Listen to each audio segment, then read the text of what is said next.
ولهذا لما قرأ أحد الصالحين قول الله جل وعلا: يا أيها الإنسان ما غرك بربك الكريم، قال: إن سألني ربي ما غرك بربك الكريم أقول: غرتني ستورك المرخاة، أي ستر الله على العبد يغره، وستر الله رحمة.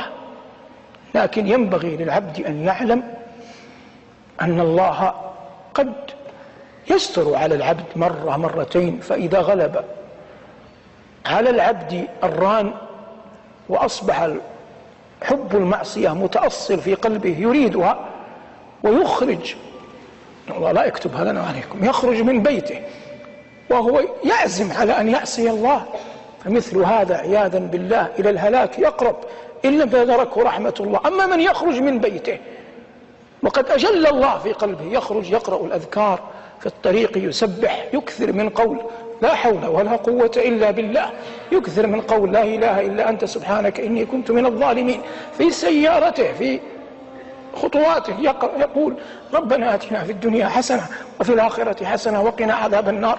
وأمثال ذلك من الآيات، من الأذكار التي يظهر فيها العبد ضعفه وعجزه، انكساره، حبه لله، خوفه من الله، طمعه في رحمته، أمله في فضله. كل ذلك به يحفظ الله العبد. فإن دنت الشهوة، غلب الفجور، أقبل الصاحب، تزينت المعصية، جاء فضل الله، جاء رحمته، جاءت مغفرته، جاء حوله، جاء ستره، فتداركت العبد ونجته مما هو فيه. وتأمل قول الله عن يونس، قال: ولا تكن كصاحب الحوت إذ نادى وهو مكظوم، ثم قال: لولا أن تداركه نعمة من ربه. فيونس لم ينجو بفضل نفسه، لكن نجا بأن الله قال في حقه: لولا أن تداركه نعمة من ربه.